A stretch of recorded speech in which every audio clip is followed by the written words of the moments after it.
할렐루야. 오늘 이제 출애굽기에 나오는 10가지 재앙을 출애굽기 7장부터 시작해서 쭉 나오는 10가지 재앙에 대해서 함께 나누도록 하겠습니다.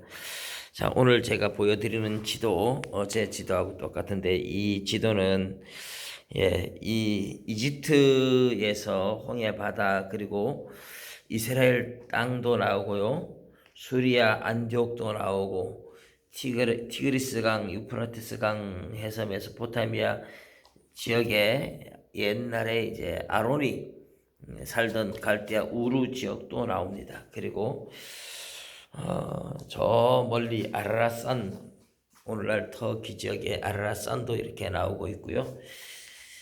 그리고 이제 오늘 이제 이곳이 진짜 이제 터키 지역인데 이게 아시아 7교회의 이름들도 나오고, 그리고 뭐 이제 바울이 전도 여행을 갔을 때 바울이 전도 여행을 다녔던 고린도 지역이 여기고요.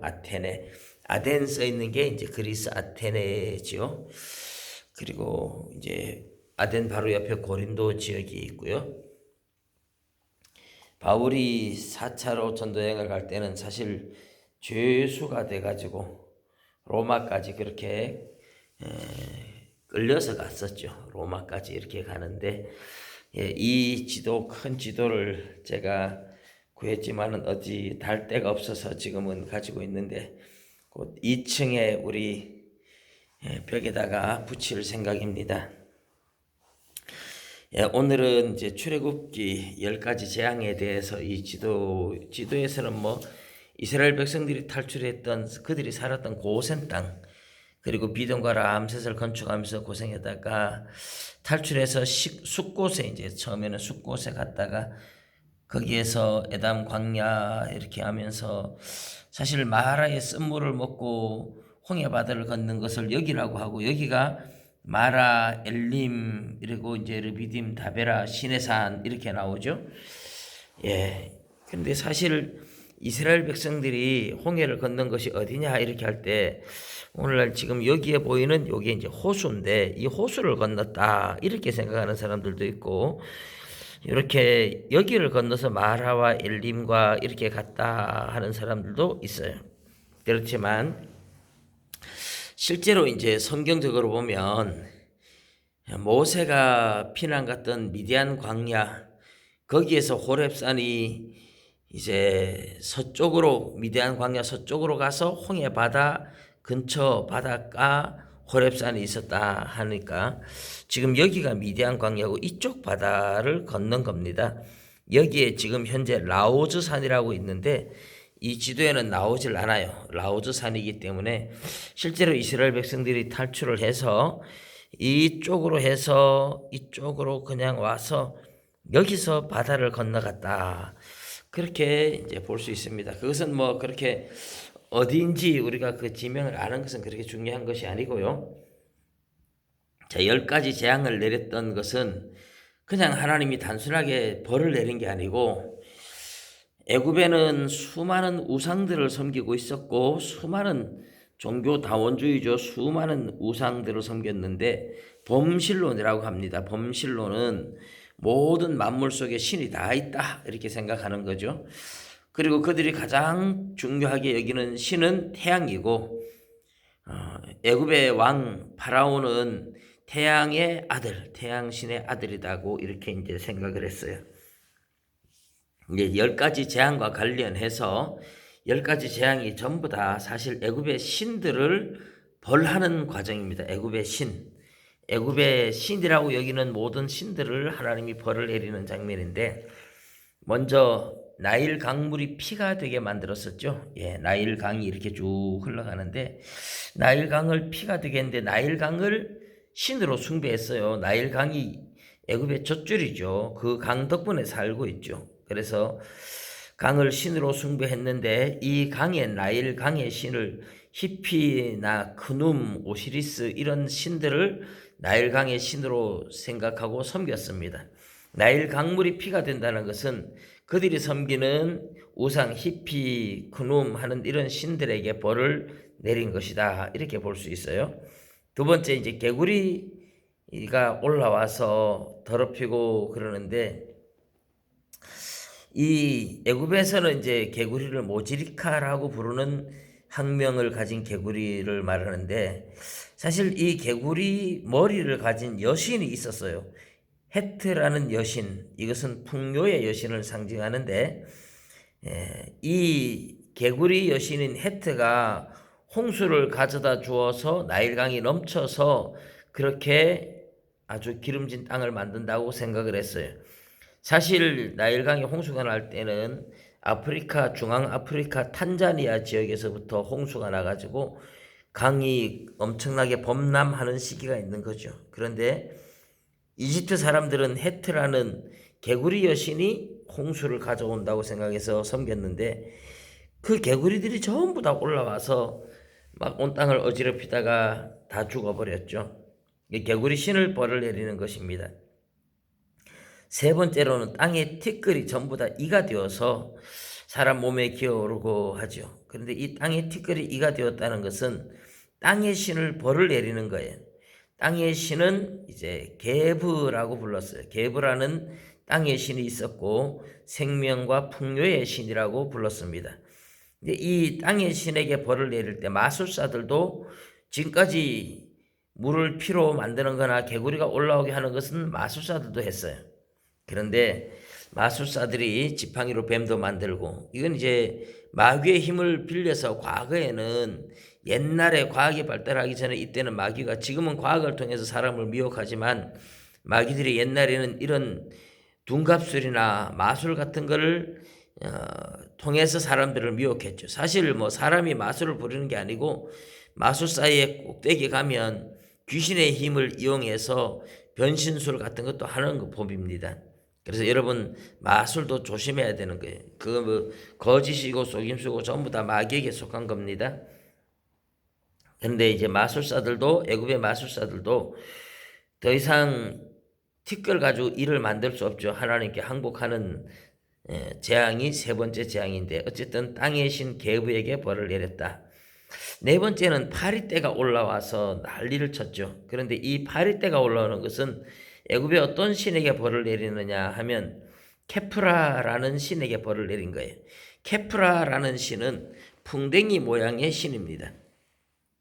근데 이 풍뎅이 모양의 신을 이 사람들이 그 쇠똥구리, 뭐 말똥구리 이런 것처럼 똥을 똘똘똘똘 말아서 둥글게 만들어서 굴려가는데 이 신이 태양을 이렇게 태양신을 움직인다고 생각도 하고 또 똥을 더러운 걸 치우니까 사실 똥을 치우지 않으면 파리가 엄청 들끓죠. 그런데 그런 해충들이 들끓지 못하게 만들어주는 신이 풍뎅이 신이다. 이렇게 생각해서 케프라를 섬겼는데 파리떼가 이렇게 올라왔다는 것은 그 케프라 신이 힘을 잃었다, 무능하다 이런 것을 의미하는 거죠. 하나님이 케프라 신에게 벌을 내린 것입니다.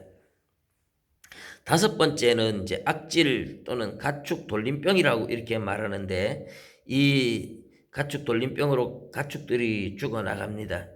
근데 이 가축 돌림병은요, 당시에 이제 하토르라는 신과 아피스라는 신 또는 헬리오폴리스라는 신, 헬리오폴리스 이름이 참 여기가 좀 어렵습니다. 그런데 이런 신들에게 벌을 내리는 거예요. 이런 신들은 하토르, 아피스, 헬리오폴리스 하는 것은 전부 다 소의 형상이에요. 소. 하토르는 암소의 모습이지만 아피스나 헬리오폴리스 하는 신은 황소의 모습입니다. 그래서 소의 모습을 많이 만들어 놓고 섬겼는데 아론도 그러니까 시내산에서 와서 모세가 40일 금식하며 산 꼭대기에 있을 때에 황소 만들었잖아요. 송아지 우상 만들고 또 북이스라엘의 초대왕인 여로보암이 애굽에 피난 갔다 와서 하나님이라고 베델과 단에 만들어 놓은 게 송아지를 만들어 놓은 금송아지 만들어 놓은 거예요. 그만큼 애굽에는 소를 신으로 섬기고 소 모양을 신으로 섬기는데 이 소 모양의 신이 이제 아주 다산의 상징이고 풍요의 상징이고 그런 신들인데 그 신을 많이 섬겼기 때문에 이제 하나님께서 가축들을 벌을 내리면서 그렇게 소를 신으로 섬겼는데 그 소들을 다 죽이는 거죠. 예, 그리고 여섯 번째 이제 악성 종기. 예, 우리 지금 여섯 번째 보는데 이제 하나님이 애굽 땅에 재앙을 내리는데 네 번째 파리 재앙부터는 이스라엘이 사는 고센 땅에는 파리가 없었어요. 그 전에는 물이 피가 되고 깨굴이 올라오고 티끌이 이가 되는 것은 이스라엘과 애굽 사람을 구분하지 않았는데 작은 재앙은 이스라엘 백성들도 같이 경험을 했어요.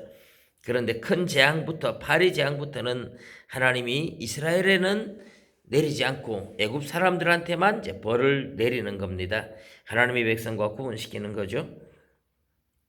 예, 악성 종기는 사실 죄를 한 움큼 쥐어가지고 공중에 날리니까 제가 날아가서 사람들한테 붙여서 사람들한테 악성 종기가 생겼죠. 근데 이 악성 종기가 생김으로써 그 애굽에는 병을 치료하는 신을 임호텝이라고 불리는 그 우상을 섬기고 있었어요. 임호텝, 의학의 신이죠. 병을 치유하는 능력이 있다고 했는데 하나님의 능력으로 병을 주니까 전혀 고치지를 못하죠. 그래서 이것은 그 임호텝 의학의 신, 의술의 신에게 하나님이 벌을 내리고 하나님 앞에는 임호텝이라는 신도 전혀 힘을 쓰지 못한다.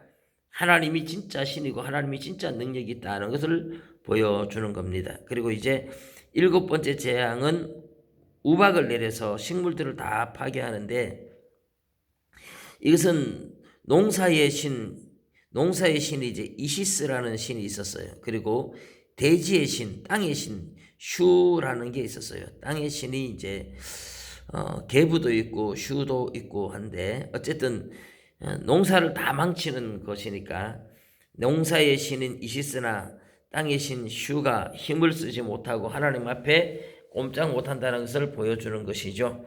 그리고 여덟 번째는 메뚜기 재앙을 내리는데 역시 이제 땅의 소산을 지키지 못하는 땅의 신들에게 벌을 내리는 과정입니다. 그리고 아홉 번째 재앙, 태양의 신, 태양의 신을 라라고 불렀어요. 라라고 부르는 태양의 신을 하나님께서 태양을 벌을 내리니까 태양도 전혀 힘을 쓰지 못하고 3일 밤낮을 빛을 잃어버리죠. 그래서 그들이 가장 숭배하는 신이 태양인데 태양에게까지 마지막에 하나님이 벌을 내렸다. 그리고 이제 모든 장자들에게 하나님이 죽음을 보냈습니다. 장자에게 죽음을 보내는 것이야말로 이제 그 애굽의 왕 바로의 장자까지 다 죽이는데 그들은 바로는 태양의 아들, 태양신의 아들이라고 생각했죠. 그런데 그 태양신의 아들이 낳은 또 아들 역시 태양신의 아들일 텐데 하나님이 벌을 내리면서 다 죽입니다. 모든 장자들을 벌을 내리고 그래서 이것은 뭐 오시리스나 이시스나 이런 다산의 신, 생명의 신이라고 생각했던 그런 신들이 자녀들을 많이 낳게 하고 뭐 하는 풍요와 다산 생명을 주는 그 신들이 이스라엘의 하나님 앞에는 꼼짝 못하는 거죠. 그 생명을 다 벌을 내리고 다 죽이고 하는데 그것도 장자를 죽이잖아요. 그런데 꼼짝 못하는 거죠. 이런 것을 통해서 하나님이 애굽의 신들에게 벌을 내리면서 애굽의 신은 아무것도 아니다. 하나님이 진짜 능력이 있고 힘이 있다는 것을 보여주었던 것이 10가지 재앙입니다. 그래서 여러분 하나님이 10가지 재앙을 보내주신 것은 단순히 이스라엘을 구원하기 위해서 그냥 10가지 재앙을 내린 게 아니고 10가지 재앙 자체가 애굽의 신들에게 벌을 내리는 과정이며 그래서 애굽의 신에게 벌을 내려서 애굽의 신 그들이 만들어낸 신이지 진짜 신은 아니죠. 가짜 신이죠. 단지 애굽의 사람들이 자기들이 신이라고 생각하는 건데 하나님이 그건 신이 아니다. 그들은 내 앞에 꼼짝하지 못한다 하고 하나님이 진짜 신이라고 보여주면서 애굽이 신이라고 섬기던 모든 신들에게 하나님이 다 벌을 내려서 애굽에서 섬기는 모든 신들이 하나님 앞에서는 아무것도 아니라는 것을 보여주는 과정이었습니다. 여러분, 오늘날도 세계에는 수많은 우상들을 섬기고 있지만 진짜 신은 우리 하나님 한 분만임을 믿으시기 바랍니다. 감사합니다.